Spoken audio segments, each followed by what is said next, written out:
Dear students, I hope you all are fine. And as usual, you must be enjoying your holidays.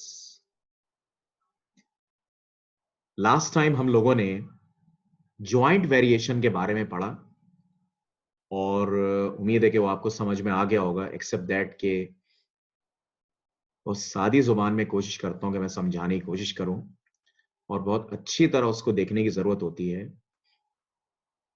ताकि अच्छी तरह समझा जा सके। यहां हमारा नया टॉपिक है और ये है हमारे पास वीडियो लेक्चर 4A। इसमें हम प्रोपोर्शनल्स के हवाले से पढ़ेंगे। अब प्रोपोर्शनल्स क्या होते हैं? It is defined as the terms of the proportion. जैसे मैंने लिखा A/B is equal to C/D, ये ABCD आर इन प्रोपोर्शन, क्योंकि A और B का वही आंसर आएगा जो C और D का आएगा। ठीक है, इसलिए दोनों बराबर हैं। इस एतबार से जब हम इसको आगे स्टडी करेंगे तो आपको ज्यादा बेहतर तौर पे मैं समझा सकूंगा कि फोर्थ प्रोपोर्शनल या थर्ड प्रोपोर्शनल या मीन प्रोपोर्शनल ये क्या होते हैं। तो आगे कंटिन्यू करते हैं। हमारे पास यहां पे टाइप्स ऑफ प्रोपोर्शनल्स हैं।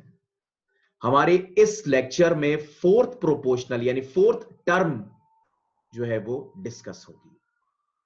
फिर third proportional video lecture 4B में आएगी और mean proportional video lecture 4C में आएगी। तो आइए स्टार्ट करते हैं। फोर्थ प्रोपोर्शनल, अगर A B C D are in proportion लिखे जाएं, ये स्मॉल ए है, स्मॉल ए रेशो बी, ये जो चार डॉट्स हैं ये इक्वल टू को जाहिर करते हैं। ये प्रोपोर्शन का साइन है, ये प्रोपोर्शन के साइन होते हैं, ये सारे स्मॉल में है। A/B is equal to C/D। तो जैसा कि मैंने बताया कि ए और बी का आंसर वही आएगा जो सी और डी का आएगा, तो ये कहलाएगी proportion. ABCD are in proportion. इसमें जो चौथा वाला है वो फोर्थ टर्म या फोर्थ प्रोपोर्शनल कहलाएगा। क्या कहलाएगा? फोर्थ टर्म या फोर्थ प्रोपोर्शनल। और यही हमारा आज का टारगेट है।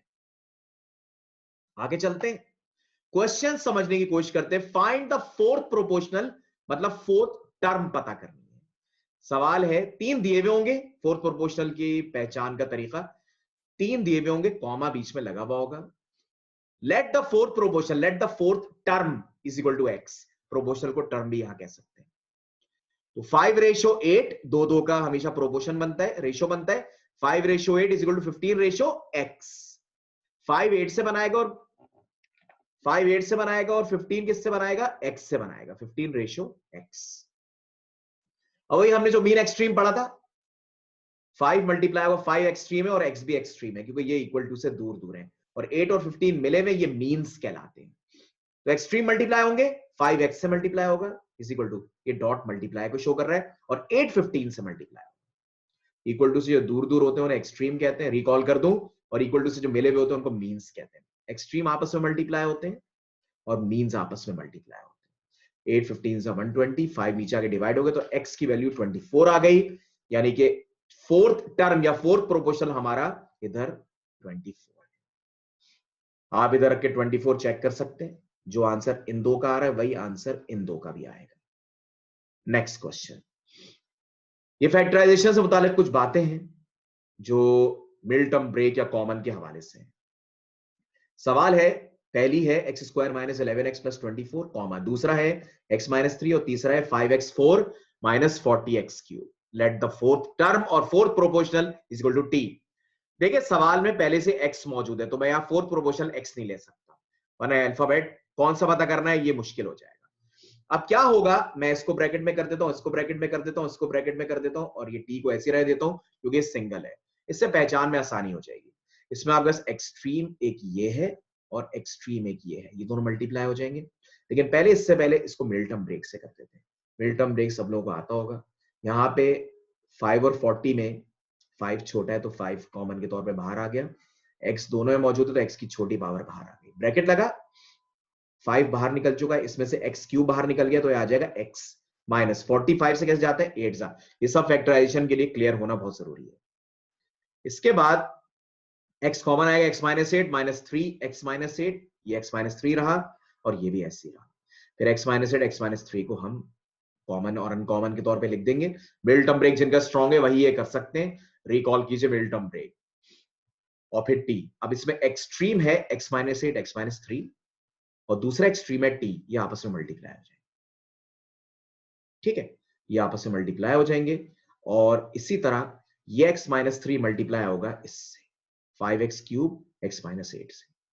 इसी तरह 5x क्यूब और x माइनस 8 जो है, यानी इन दोनों का जो मल्टीप्लीकेशन है वो इनके नीचे आ जाएगा। ठीक है, यहां आप देख सकते हैं कि 5x क्यूब और x माइनस 8 आ रहा है यहां पे, और ये आ जाएगा x माइनस 3।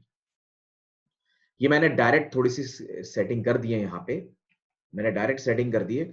इससे x minus 3 x minus 8 cancel हो जाएंगे, x minus 8 x minus 3 cancel हो जाएगा और बच जाएगा 5x क्यूब। तो t की वैल्यू 5x क्यूब आ जाएगी।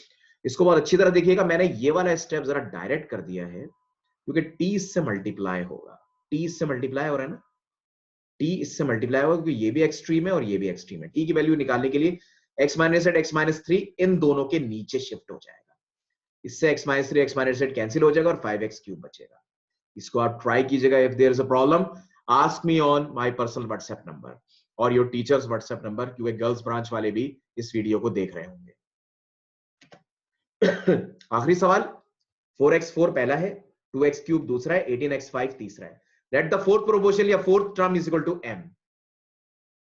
इनको मैं ब्रैकेट में कर देता हूं, बीच में रेशियो लगा देता हूं, इन दो का रेशियो और इनका रेशियो m के साथ। फिर वही कह रहा हूं, मैंने इधर x नहीं लिया फोर्थ टर्म, क्यों? क्योंकि x आपका सवाल में पहले से मौजूद है, दूसरा अल्फाबेट लेना पड़ेगा।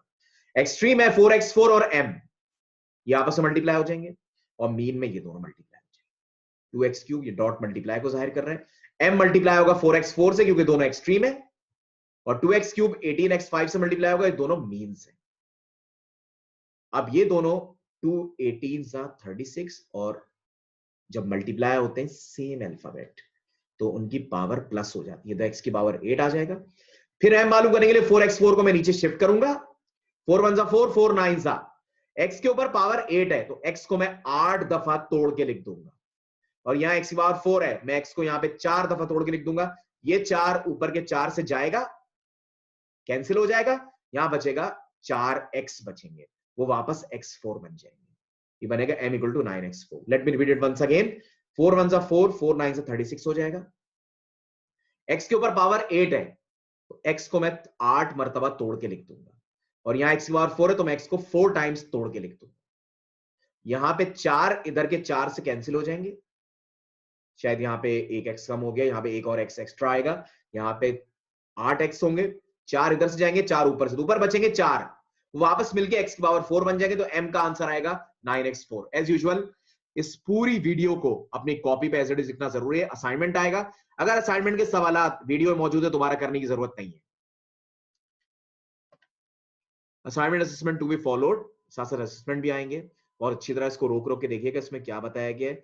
कुछ चीजों को जरा इस तरह आना चाहिए कि आप लोग क्लास 8 में आ गए, इसलिए इसमें कुछ 5वीं 6वीं क्लास की चीजें भी इन्वॉल्व हुई हैं कि डिवाइड कैसे होता है, मल्टीप्लाई कैसे होता है, ये सब आना चाहिए।